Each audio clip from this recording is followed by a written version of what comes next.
The first life was the life before conception. And there's a verse in 7:172 in your translations, in the chapter 7:172, when it says that when your Lord brought forth from the children of Adam, from their loins, their seed, and made them testify of themselves, the dhurriya, all of Adam's progeny, every human being that would ever exist, was brought forth on a plane in this pre-worldly stage.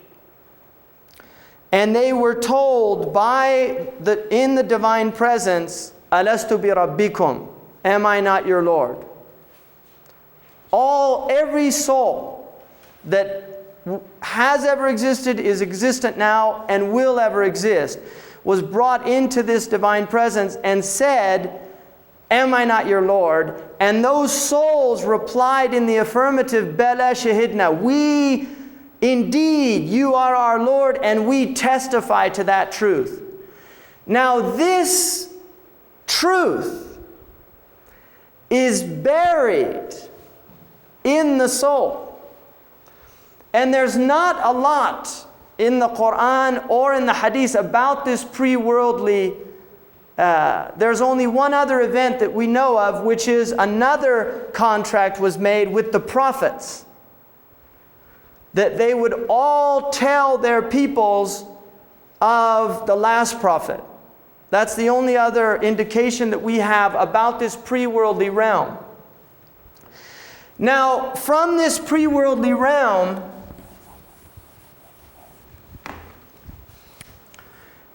there is a downward descent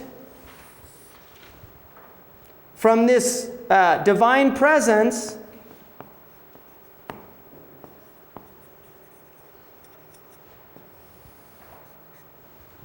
The human being descends into the womb after 120 days.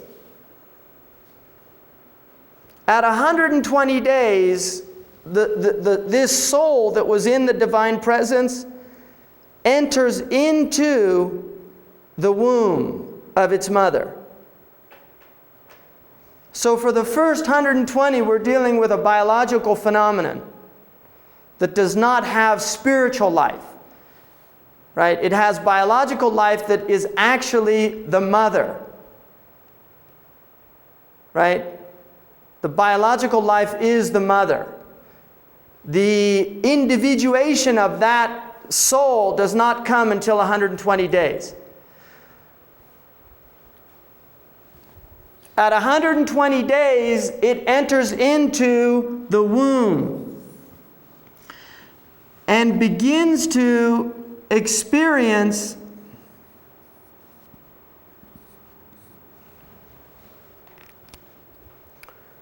and it's interesting because this is about the time. Is that better upon abortion at all? Well, there were some scholars who felt that before 120 days abortion was permitted, but the dominant opinion is it's not.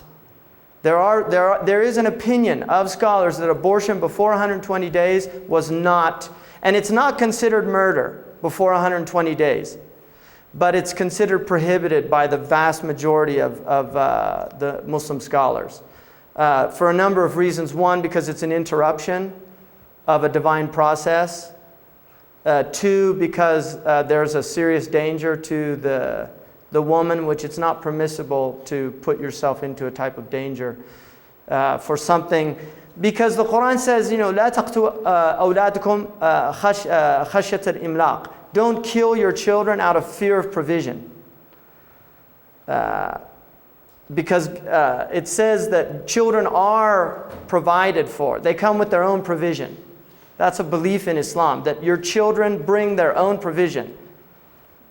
Right? Their food, everything they're going to get was already decreed for them. So they're not taking from you. They're actually bringing their own. And for most people, they actually see an increase with children. Their lives actually, there's an increase that comes with children. Now, during this time, And it's interesting because about 120 days, the heartbeat, right, is audible. You'll start hearing the heartbeat. And during this time, the soul is in this is like a barzakh.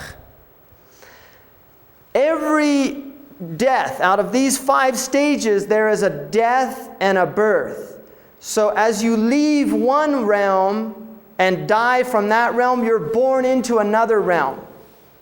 So we are dying and being born into these realms. And during this time, it's believed to be important for the woman to be in a good spiritual state, and that these will affect the child, what she eats, making sure that her food is halal. Also her thoughts, her state. And that's why in traditional cultures it was very important that a woman felt very secure, that there wasn't anxiety, that there wasn't, and this is why even with divorce, the divorce period is the entire pregnancy, so that she doesn't have anxieties about provision and things like that. And it's not encouraged to divorce during pregnancy.